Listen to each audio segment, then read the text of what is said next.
이번 시간에는 교사에서 활동가, 지금은 연구자 김도연이라는 사람을 좀 해부해보고자 합니다. 그래서 그러니까 사실 궤적을 보면 처음에는 뭐 선생님이 되겠다, 선생님 아니야 활동가인 것 같아, 또 활동가로 막 또 엄청 하시다가 지금 또 연구자로 변신을 하신 것 같단 말이에요. 이렇게 또 연구자로 변신하게 된 어떤 이런 욕망의 계기가 또 있으신 건가요? 2000년에 이제 사회운동으로서 장애운동을 처음 시작을 하게 됐는데, 근데 이제 그런 활동을 하다 보니까 이제 그런 생각이 드는 거예요. 이 장애 문제, 그리고 장애인들의 어떤 이 요구나 투쟁들을 바라보는 주변 사람들, 혹은 우리 사회의 어떤 태도가 이들의 활동을 그냥 뭔가 열악한 조건에 있는 사람들이 뭔가 우리를 도와달라고 하는 식으로만 이들의 목소리를 이제 이해를 하더라고요. 저는 이 운동을 함께 할 때는 이것이 우리 보편적인 어떤 인간 해방에 굉장히 중요한 어떤 움직임이고 그런 실천이라고 생각을 했는데, 그런 식으로 이제 사람들이 생각하지 못하는 거예요. 컴퓨터 보면 좀 억울하다 이런 생각이 들었던 것이죠. 여성운동이나 우리 뭐 노동운동이나 뭐 환경 이런 것들은 그런 실천들을 설명해주고 이 활동의 의미들을 얘기해주는 이제 다양한 어떤 담론이 이제 풍성하게 있는데, 이제 장애 운동은 이제 상대적으로 그런 것들이 너무 부재해왔던 것이죠. 예, 그러니까 이들이 요구하는 어떤 아라고 하는 목소리를 아라고 듣지 못하고 어라고만 듣는 것이죠. 그래서 이들이 지금 하고 있는 얘기가 무엇이냐라고 하는 것들을 잘 이해할 수 있게 하는 어떤 뒷받침되는 담론들, 이런 것들이 함께 필요하다는 좀 고민을 하게 됐던 것 같습니다. 원래는 이게 아니고 이거야 라고 그렇죠. 설명해주기 위해서 연구라고 하는 방법론을 선택하게 되었다. 이런 얘기. 그렇게 제대로 설명해주기 위해서 어떤 얘기들을 해주거나 어떤 연구들을 해야 구체적으로 해야 될까요? 장애학이라고 하는 학문이 있는데, 사실 이게 우리 한국 사회에서는 여전히 낯설잖아요. 근데 제가 이제 장애학을 설명할 때 이렇게 말씀을 드리거든요. 쉽게 생각하시면 여성학 비슷한 거로 생각하시면 돼요. 이렇게 얘기를 해요. 이게 무슨 얘기냐면은, 여성학이라고 하는 학문이 좀 거치게 얘기를 하자고 하면은, 결국 우리 인류 사회에서 여성들이 어떤 차별의 역사를 가져왔는가? 그리고 그럼 그런 여성 차별이나 혹은 성차별이라고 하는 거는 어떤 사회 구조와 문화 속에서 생겨났고 또 계속 유지가 되는지, 그럼 이런 성차별이 없어지려면 우리가 어떤 것들을 고민하고 해야 되는지들을 사실 굉장히 포괄적으로 다학적으로 얘기하는 어떤 연구의 영역이죠. 그럼 이제 장애학은 방금 말씀드렸던 여성학에 대한 얘기에서 여성의 장애인으로 보면 돼요. 근데 우리 사회는 쉽게 말하면 장애인들이 겪어왔던 차별의 역사도 모르고 그런 것들이 얼마나 비장애 중심적인 사회 구조 속에서 일어나는지도 인식하지 못하고 있고, 그러다 보니까 사실은 이들의 차별의 문제를 어떻게 바꿔나갈지 사실 제대로 함께 고민하지 못하는 것이죠.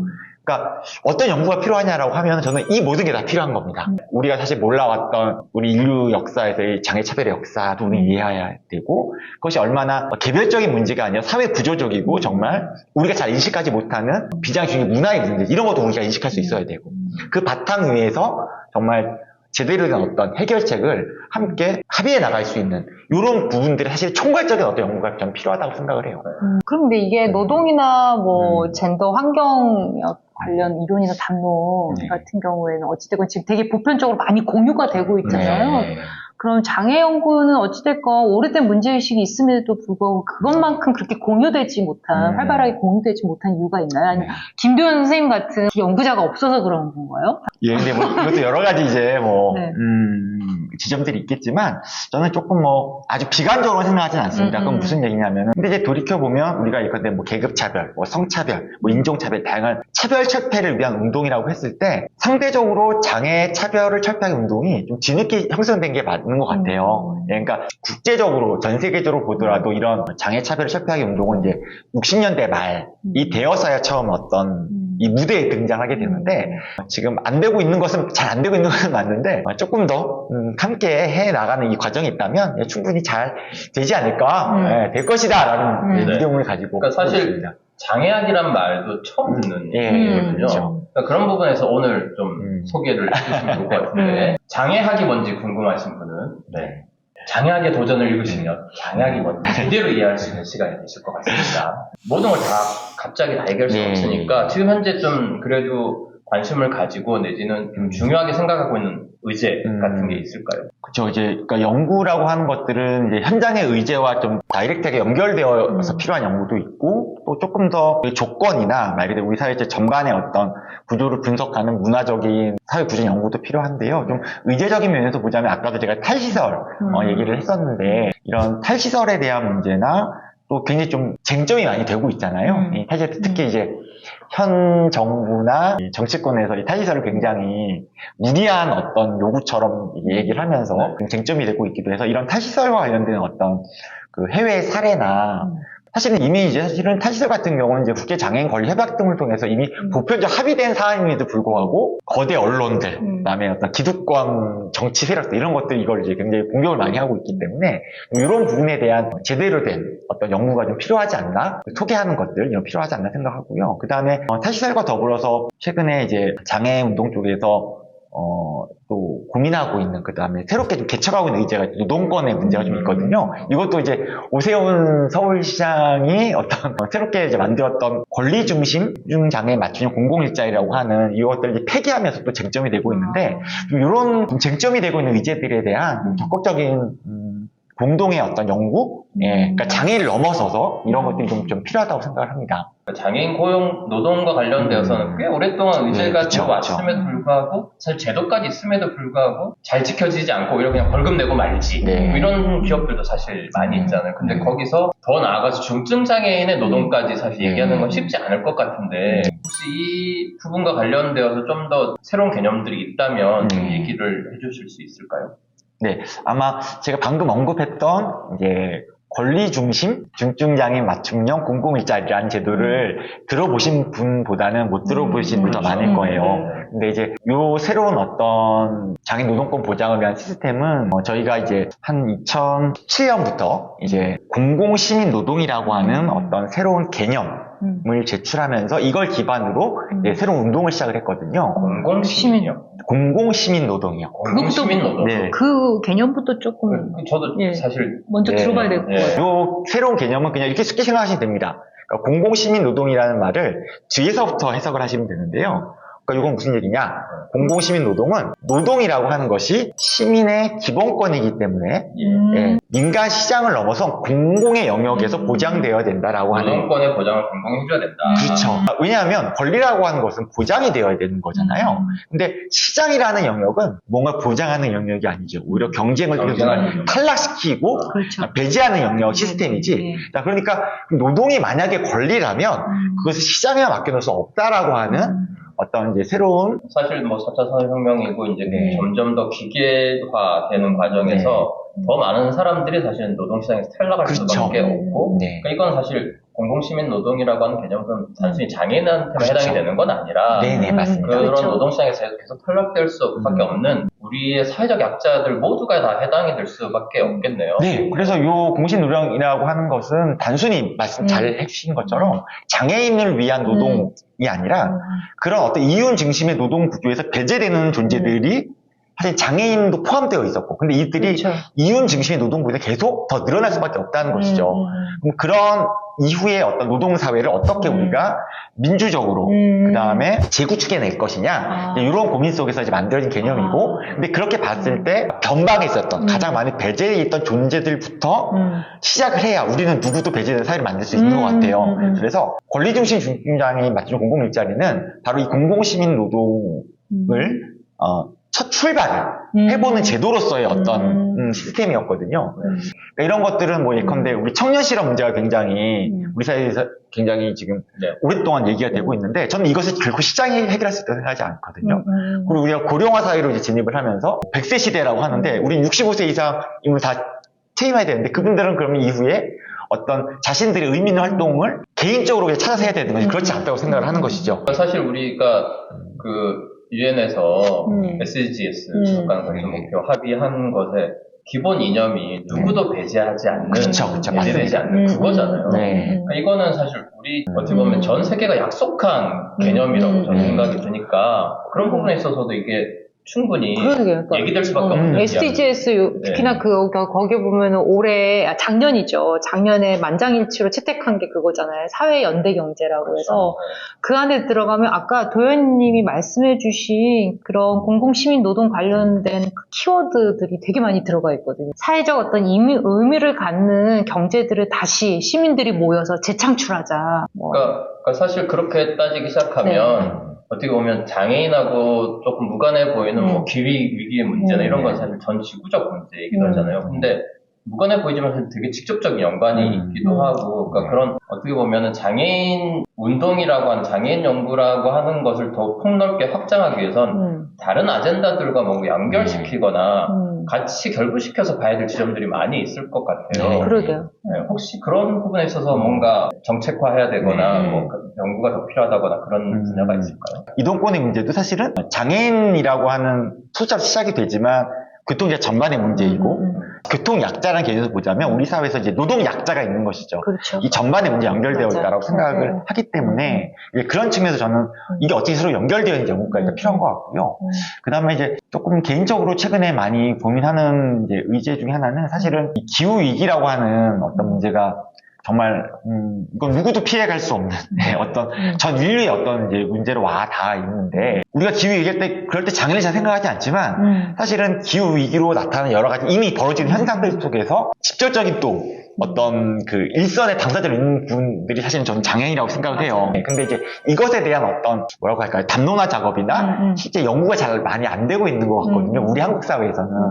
근데 이제 외국에서는 이런 기후 정의 운동이 활발해지면서 이제 그런 연구들도 그런 목소리들도 이제 많이 나오고 있어서 저는 이제 그런 측면에서 또 이 기후 정의와 이런 장애인의 문제, 이때 장애인은 단지 인구학적으로 구분된 장애인만이 아니라 열악한 조건에 있는 사람들, 이런 사람들의 문제를 조금 더 우리가 좀 연구하고 같이 얘기를 해봐야 되지 않을까? 이런 좀 고민을 좀 하고 있습니다. 그러니까 이것도 결국 기존에 고민했던 장애라는 문제가 단순히 개인의 문제가 아니라 사회 구조하고 그렇죠. 다 연결됐듯이 기후위기 때문에 가장 피해를 보는 진짜 약자라고 해야 될지 어디 열악한 조건에 있는 분들이잖아요. 그럼 그분들의 경제력이라든지 뭐 교육이라든지 노동, 의료 이거하고 그 부분이 다 취약하기 때문에 그거하고 맞물리면서 엄청난 피해들을 그렇죠. 양산시킬 수밖에 없는 그 결국 구조적 문제하고 다 연결이 돼 있어서 그런 부분들이 진짜 되게 중요하게 극복돼야 될 문제인 것 같고 정말 좋은 의제인 것 같아요. 맞아요. 그러니까 연구라고 하는 것이 어떤 특정 분야를 전문적으로 하는 연구도 필요하지만 어떻게 보면 지금의 사회 현상을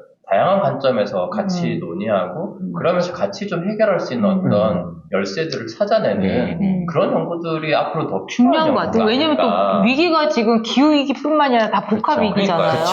네, 지금까지 연구자 김도현이라는 사람을 저희들이 좀 회부를 해봤는데요. 또 얘기를 듣다 보니까 되게 이분이 외롭게 이 길을 쭉 걸어왔겠구나 이런 생각도 사실 한편 들더라고요. 그런 부분에 있어서 외롭진 않은지 좀 궁금해지는데 어떻습니까? 외롭진 않으십니까? 제가 기본적으로 이제 활동하고 있는 어떤 공간이 이제 전국장애인 차별집회라고 하는 현장 대중투쟁을 중심으로 이 장애 문제 해결을 하는 싸워나가는 이제 공간이다 보니까 사실은 늘 이 경황이 없죠. 네. 요런 쪽에 이제 연구 활동이라고 하는 게 뭐라고 할까요? 이렇게 안착되기가 시간을 두고 자기만의 공간에서 뭔가 이렇게 해야 되는데 그럴 만한 경황이 없다 보니 그렇죠. 그럴 때 약간의 외로움이라고 하시면 바로바로 현장으로 뛰어가야 되고 있기는 한 것 같아요. 그러니까 오히려 외로운 시간이 필요하군요. 그렇죠. 오히려 외로운 시간이 필요하네. 굉장히 외롭지 않군요. 오히려 외로워야 되는데 연구를 해야 할 시간이 없는. 그럼 그런 어려운 점에 어떤 직면할 때마다 그럼 도현님의 숨구멍이라고 할까요? 극복 방법? 그런 게 있나요? 활동의 시간을 좀 이렇게 좀 생각을 해보니까 사실 여전히 이제 외부의 어떤 요청에 의해서 해야 되는 일들이 굉장히 많아요. 여러 가지로. 그러다 보니까 이제 사실 제가 작년에 우리 이제 친한 사람들 만나면 그런 얘기, 나는 올해 좀 망했다 이런 얘기를 많이 했어요. 그게 뭐냐면 외부의 요청에라도 제대로 좀 부응하려면 제가 컨텐츠를 스스로 만들어가는 과정이 좀 필요한데 그것이 너무 없는 거예요. 그러니까 쉽게 말해 읽고 쓰고 생각을 정리할 시간이 너무 부족하더라고요. 그래서 이 말이 또 이제 역설적이긴 한데 또 다른 일 막 바쁘게 하다가 그런 작업할 시간 할 때 되게 좀 한숨을 놓고 뭔가 이제 이렇게 안도하면서 뭔가 일을 하게 되는 것 같아요. 예. 최근에 많이 고민을 하는 거는 그러니까 우리 사회의 어떤 진보적인 변화, 그다음에 어떤 구조적인 변화를 모색해서 진보적 연구하는 이런 소장학자들이나 연구자들이 굉장히 많이 있는데 좀 이분들과 어떻게 이런 작업들을 같이 할 수 있을까? 이런 고민을 조금 많이 하고 있어요. 그래서 어떤 그런 분들과의 자리, 만남 이런 것들이 생길 때 또 하나 굉장히 좀 숙구멍이 되는 것 같습니다. DBDB 그런 역할을 좀 하고 있어요. DBDB 그런 현장 연구자들을 계속 발굴하고 그분들 소개하고 있으니까 좀 만남을 좀 주선해도 좋을 것 같다는 생각이 들고 그 많은 활동가들 내지는 현장 연구자들이 좀 우리 지치지 말고 좀 즐겁게 하자 이런 말을 좀 많이 쓰거든요. 도현님은 연구 활동하는 이런 동료들한테 어떤 말을 좀 많이 해주고 싶으신가요? 우리는 어쩌면 또 각자의 자리에서 각자의 연구를 하고 있지만 다 연결되어 있다고 저는 생각을 합니다. 그리고 그런 또 관점에서 저희는 많이 연구를 하고 있는 것 같고요. 저와 술을 한잔 하지 않은 그런 분들도 결국엔 다 연결되어서 우리는 하고 있기 때문에 당신의 연구가 나에게 또 나의 연구가 당신에게 연결될 수 있는 어떤 가능성, 그 다음에 그런 전망 이런 것들을 가지고 같이 꾸준히 하다 보면 우리에게도 그러니까 더 멋진 어떤 한마디로 미래가 열리지 술 한잔 하자 이거잖아. 술 한잔 하자. 혹시 아직 도현님과 술 안 먹으신 현장 연구자들 계시면 연락 주십시오. 현장 연구는 무대에 오를 배우들을 위해서 무대 장치를 만들고 무대 의상을 짓는 작업이다. 이렇게 좀 말씀드리고 싶어요. 배우들로만 사실은 그 연극이라고 하나하나의 그 작품이 만들어지지 않잖아요. 앞에 딱 주목되진 않지만 어떤 무대 장치도 필요하고 무대 의상도 필요하고 반드시 필요한 그것이 없으면 연극이라는 구성되지 않으니까. 그러나 그것이 현장 활동, 그러니까 연기하는 자들이 없으면 또 무대 장치라는 건 의미가 없죠. 그래서 저는 현장 연구는 좀 그런 작업이 아닐까 이렇게 좀 생각을 하고 있습니다. 네, 지금까지 B 마이너 대표로 활동하고 계시고요. 그리고 노들 장애학 국리소에서 열심히 연구 활동하고 계시는 김도현님, 도련님이 아니고 김도현님 활동가와 인터뷰를 나눴습니다. 자, 여러분들도 김도현님의 욕망을 들으시고 관심 있다 싶으시면 술 한잔 연락을 해주시기 바랍니다. 자, 즐거운 시간 되셨길 바라면서요. 안녕. 네, 감사합니다.